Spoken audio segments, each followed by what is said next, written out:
Assalamualaikum warahmatullahi wabarakatuh. Perkenalkan, kami dari kelas 11 IPA 4 dari kelompok 1 akan mempresentasikan salah satu kasus pelanggaran hak asasi manusia yang pernah terjadi di Indonesia. Salah satunya yaitu pelanggaran hak asasi manusia pada kasus penembakan di Paniai, Provinsi Papua. Keluarga korban insiden di Paniai, Provinsi Papua mendesak kasus yang disimpulkan Komisi Nasional Hak Asasi Manusia atau Komnas HAM sebagai pelanggaran hak asasi manusia berat pertama di era Presiden Jokowi itu diproses secara adil. Namun, EKS atau mantan pejabat militer mengklaim tidak ada perintah dari atas. Menteri Koordinator Bidang Politik, Hukum, dan Keamanan atau Menko Polhukam Mahfud MD saat dimintai konfirmasi BBC News Indonesia yang merupakan salah satu lembaga penyiaran umum di Britania Raya pada Selasa sore hari 18 Februari di Jakarta enggan mengomentari kesimpulan Komnas HAM yang menyebut peristiwa kekerasan di Paniai sebagai pelanggaran hak asasi manusia berat. "Sudah ya," katanya sambil berlalu masuk ke dalam mobil saat dicegat di pelataran kantornya. Mahfud MD sebelumnya sempat beberapa kali dikonfirmasi oleh media terkait kasus tersebut, namun ia pelit bicara. Sebelumnya, Komisi Nasional Hak Asasi Manusia atau Komnas HAM menyimpulkan tragedi Paniai di Papua tanggal 7-8 Desember 2014 sebagai pelanggaran hak asasi manusia berat pada tanggal 3 Februari 2020. Dalam peristiwa yang 8 tahun silam, Komnas HAM mencatat 4 orang tewas terkena peluru panas dan luka tusuk. Sementara itu, 21 orang lainnya terluka karena penganiayaan. Komnas HAM menduga anggota TNI yang bertugas pada peristiwa tersebut baik dalam struktur Komando Kodam Angka Romawi 17 Garing Cendrawasih sampai Komando Lapangan di Enarotali, Paniai sebagai pelaku yang bertanggung jawab. Ketua Hakim ADHOC Komnas HAM Muhammad Khairul Anam menyebut penyelidikan ini memenuhi unsur kejahatan kemanusiaan dengan elemen of crimes, adanya tindakan pembunuhan dan tindak penganiayaan sistematis atau meluas dan ditujukan pada pendidik sipil dalam rangka kejahatan kemanusiaan sebagai prasyarat utama terpenuhi, kata Muhammad Khairul Anam dalam keterangan tertulisnya.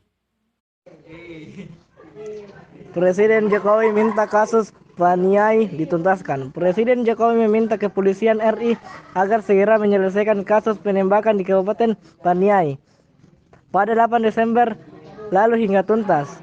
"Saya ikuti berempat terhadap keluarga korban kekerasan," ujar Presiden di depan masyarakat pada saat ibadah Natal Nasional di Stadion Mandala Jayapura Sabtu 27 bulan 12 malam waktu setempat. "Saya ingin kasus ini diselesaikan secepat-cepatnya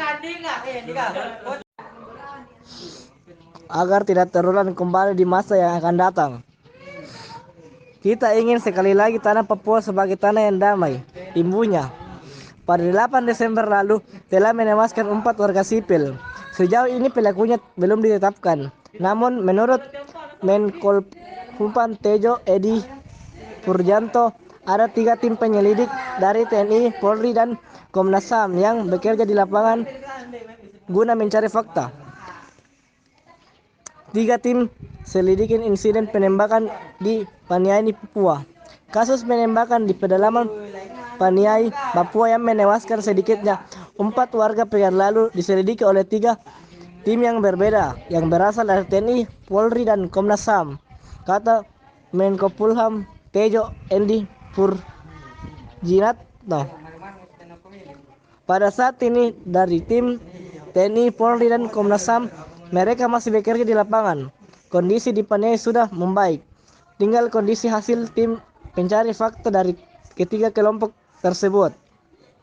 Beberapa waktu lalu Perserikatan Bangsa-Bangsa juga pemerintah Indonesia memfasilitasi investasi independen Permintaan yang sama diserukan oleh sejumlah LSM Indonesia. Veronica, Koman dari Lembaga Bantuan Hukum, menuntut agar dibentuk Komisi Penyelidikan Pelanggaran Hak Asasi Manusia dan atau disebut juga dalam KPP HAM. Karena kalau tidak investigasi akan sangat lambat, berjalan molor-molor dan akhirnya hanya akan menjadi salah satu daftar utang atau kasus, kata Veronica. Selanjutnya, kronologi peristiwa Paniai 2014. Peristiwa Paniai ini diketahui berawal pada malam 7 Desember 2014 di Enarotali, Kabupaten Paniai, Papua.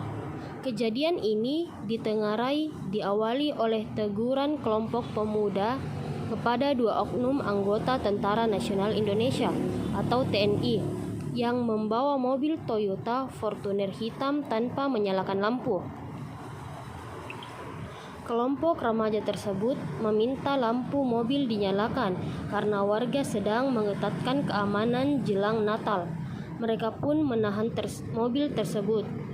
Tidak terima ditahan, terduga anggota TNI tersebut kembali ke markas TNI di Madi Kota dan kemudian mengajak beberapa anggota lainnya kembali ke Togo Kutu, tempat kelompok remaja tersebut menghentikan mereka. Mereka pun kembali dan menghajar kelompok remaja tadi. 2 orang lari, 1 lainnya dipukul hingga babak belur. Warga lalu melarikan anak yang terluka tersebut ke rumah sakit. Esok harinya, 8 Desember 2014, rombongan masyarakat Ipakie berangkat menuju Enarotali, mendatangi Polsek Paniai dan Koramil untuk meminta aparat melakukan pertanggungjawaban terhadap remaja yang dipukul. Masyarakat berkumpul di lapangan Karel Gobay, terletak di depan Polsek dan Koramil sambil menyanyi dan menari sebagai bentuk protes terhadap tindakan aparat sehari sebelumnya. Namun, sebelum dilakukan pembicaraan, aparat gabungan TNI dan Polri sudah melakukan penembakan ke warga. 4 orang tewas di tempat akibat luka tembak dan luka tusuk. Kemudian 21 orang lainnya mengalami luka penganiayaan. 1 orang akhirnya meninggal dalam perawatan di Rumah Sakit Mahdi. Suara korban tragedi Paniai. Salah satu korban tewas adalah Ampinus Gobay, remaja yang duduk di SMA Negeri Paniai Timur. Kakak korban, John Gobay, masih mengenal Ampinus sebagai anak periang. Anaknya lucu, tapi rajin dia, aktif di gereja. Anak ini humoris juga, kata John Gobay kepada BBC News Indonesia Selasa 18 bulan 2. Saat peristiwa menembakkan terjadi, Ampinus hanya ikut-ikutan rombongan menuju arah lapangan Karel Gobay Enarotili. Titik kumpul masyarakat, saat itu rombongan hendak ikut protes kepada TNI karena sebelumnya seseorang warga Bababelur dikeroyok anggota TNI atas insiden pemalagan jalan. Di situ baru dia juga terkena tembak. Sebenarnya dia nggak punya urusan. Dia ikut sama teman-temannya, kata John Gobay. Setelah Komnas HAM menyatakan tragedi Paniai sebagai pelanggaran HAM berat dan harus ditindaklanjuti secara hukum, John masih tetap punya keyakinan seluruh pelakunya dihukum. Saya memang masih punya keyakinan bahwa proses ini masih bisa berjalan, proses hukum. Masih diteliti Kejaksaan Agung. Sementara itu justru bicarakan Kejaksaan Agung, Heri Setiono mengaku berkas rekomendasi dari Komnas HAM terkait kasus PNI sudah diterima sejak pekan lalu. PNI kemarin hari Jumat tanggal 14 bulan 2 berkasnya itu baru diterima di Rektorat HAM Berat Jam Ditsus Jaksa Agung Muda Tindak Pidana Khusus. Tentu akan diteliti apakah sudah memenuhi syarat formil dan material, kata Heri saat dihubungi melalui sambungan telepon. Menurut Heri, jika syarat formil dan material atau bukti-bukti sudah cukup, maka Kejaksaan Agung akan menindaklanjutinya ke tahap berikutnya. Maka tentu akan kita anggap lengkap, kemudian kita lanjutkan dengan penyidikan, katanya Selasa.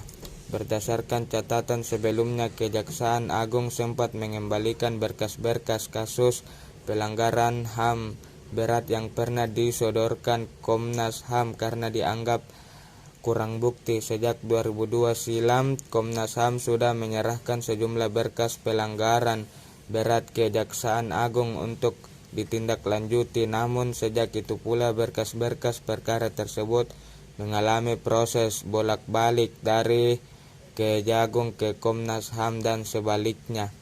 Berkas perkara yang dikembalikan adalah berkas peristiwa 1965 dan sampai 1966, peristiwa Talang Sari, Lampung 1998, peristiwa penembakan misterius 1982, 1985, peristiwa Terasakti, Semagi dan Semagi II pertama, peristiwa kerusuhan Mei 1998, peristiwa penghilangan orang secara paksa 1997, 1998, peristiwa Wasior dan Wewena. Selain itu, 3 berkas pelanggaran HAM berat di Aceh juga dikembalikan, yakni peristiwa Simpang KKA 3 Mei 1999 di Provinsi Aceh, peristiwa Rumah Gewudong dan Pos Satis lainnya di Provinsi Aceh. Seberapa yakin Komnas HAM kasus ini ke pengadilan? Wakil Ketua Komnas HAM Sandrayati Moniaga mengatakan lembaganya hanya sebatas menemukan bukti awal untuk ditindaklanjuti Kejaksaan Agung. Hal ini tertuang dalam Undang-Undang Nomor 26 Tahun 2000 tentang Pengadilan Hak Asasi Manusia. Tentunya itu semua harus ditindaklanjuti oleh penyidik Kejaksaan Agung yang kemudian mengumpulkan semua bukti. Bukan bukti permulaan lagi. Kalau kami kan bukti permulaan, kata Sandra kepada BBS News Indonesia Selasa. Lebih lanjut, Sandra meyakini rekomendasi yang disodorkan ke Kejaksaan Agung sudah layak untuk ditindaklanjuti ke tahap penyidikan.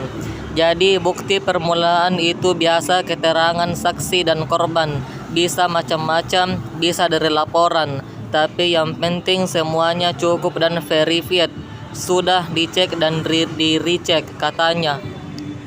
Dan selanjutnya, pernyataan politisi dari mantan Panglima TNI sebelumnya, Kepala Karto Staf Presiden Muldoko mengatakan, peristiwa Paniai bukanlah sesuatu yang sistematis dan terstruktur seperti yang dituduhkan Komnas HAM.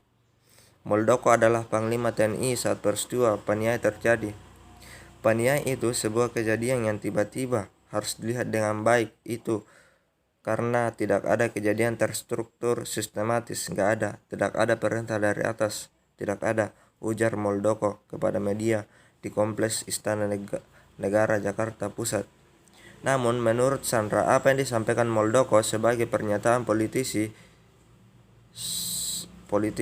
sebab Sandra meyakini peristiwa di Paniai 5 tahun silam terjadi berdasarkan perintah atasan. Kalau pidana biasa, pembunuh bertanggung jawab atas tindakan pembunuhan atas yang dia lakukan. Kalau sistematis, ada perintah atasan, ada komando, ujar Sandra. Pernyataan Muldoko ini juga mendapat reaksi dari aktivis HAM Papua yang Christian Warinussi. Ia meminta Muldoko untuk tidak berkomentar lagi, katanya. Peristiwa Paniai yang sudah masuk ranah hukum yang harus dihormati prosesnya, supaya ini bisa berakhir di pengadilan HAM.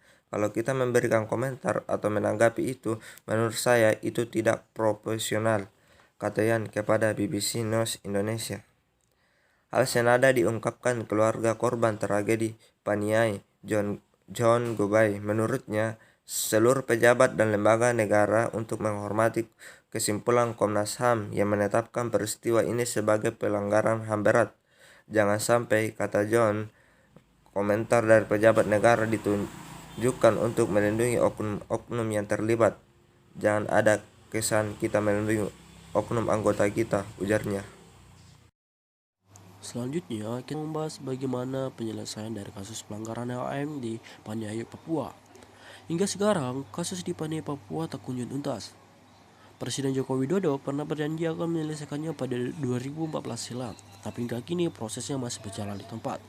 Dalam diskusi yang dipandu peneliti Alsam Ahmad Fanani Roshidi, John Gobay mengatakan pendeknya penyelesaian pelanggaran HM berat di Papua berdampak kepada hilangnya kepercayaan masyarakat di sana terhadap penegakan hukum di Indonesia. Ia mengambil contoh Kejagung yang 2 kali mengembalikan berkas penyelidikan peristiwa PNI ke Komnas HM.